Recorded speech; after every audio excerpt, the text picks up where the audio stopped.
Chapter 10, Part 2. I pulled little Anne away from the hole, knelt down, and put my ear to it.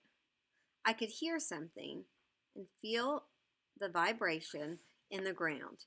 It was an eerie sound and seemed to be coming from far away. I listened. Finally, I understood what the noise was. It was the voice of old Dan. Little Anne had opened up the hole enough with her digging so his voice could be heard faintly. In some way, he had gotten into that old muskrat den. I knew that down under the bank in the water the entrance to the den could be found. Rolling up my sleeve, I tried to find it with my hand. I had no luck. It was too far down. There was only one thing to do. Leaving my axe and lantern, I ran for home. Picking up a long-handled shovel, I hurried back. The sun was high in the sky before I had dug old Dan out. He was a sight to see, nothing but mud from the tip of his nose to the end of his tail. I held on to his collar and led him down to the river to wash him off. In the water there was the water there was much warmer than the cold spring water of the slough. After washing him, I turned him loose.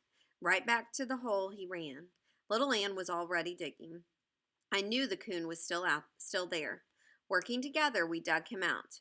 After the coon was killed, I saw what had made him so smart. His right front foot was twisted and shriveled. At one time, he must have been caught in a trap and had pulled himself free. He was an old coon. His face was almost white. He was big and heavy and had beautiful fur. Tired, muddy, wet, and hungry, I started for home. I've often wondered how old Dan got into that old muskrat den. Perhaps there was another entrance I had overlooked. I'll never know. One night, far back in the mountains in a place called the Cyclone Timber, old Dan really pulled a good one. Many years before my time, a terrible cyclone had ripped its way through the mountains, leaving its scar in the form of a fallen timber twisted and snarled. The path of the cyclone was several miles wide and several miles long. It was a wonderful place to hunt as it abounded with game. My dogs had struck the trail of a coon about an hour before. They had really been warming him up. I knew it was about time for him to take up a tree, and sure enough, I heard the deep voice of old Dan telling the world that he had a coon up a tree. I was trotting along, going to them, when his voice stopped. I could hear little Ann, but not old Dan. I wondered why, and was a little scared, for I just knew something had happened.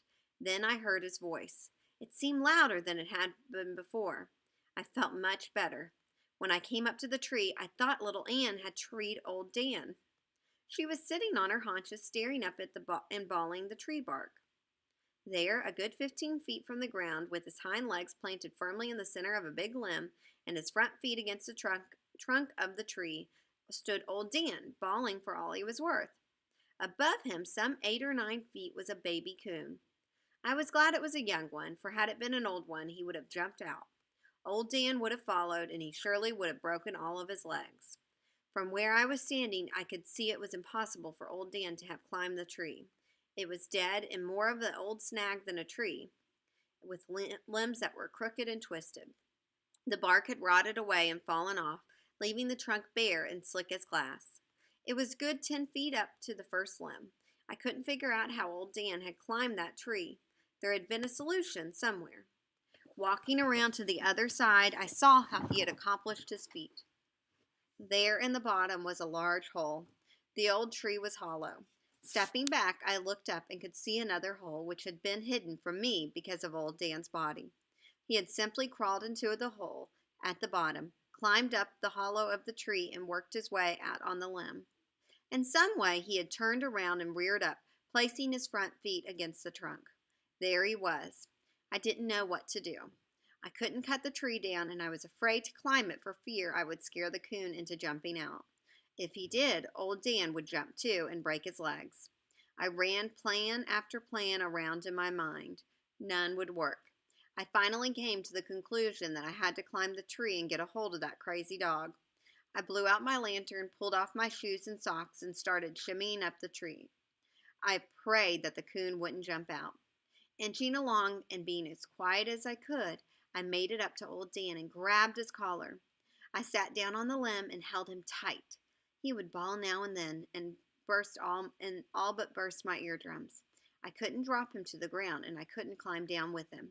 I couldn't sit there on that limb and hold him all night.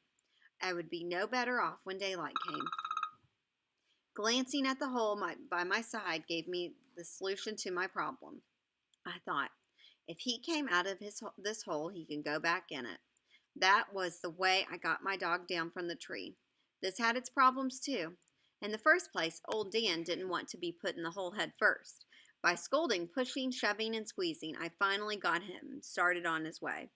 Like a fool, I sat there on the limb, waiting to see him come out at the bottom, and come out he did. Turning around, bawling as he did, right back in the hole he went. There was nothing I could do but sit and wait. I understood why his voice had stopped for a while. He just took time out to climb the tree. Putting my ear to the hole, I could hear him coming. Grunting and clawing, up he came. I helped him out of the hole, turned him around, and crammed him back in. That time I wasn't too gentle with my work. I was still tired of sitting on the limb, and my bare feet were getting cold. I started down the same time he did.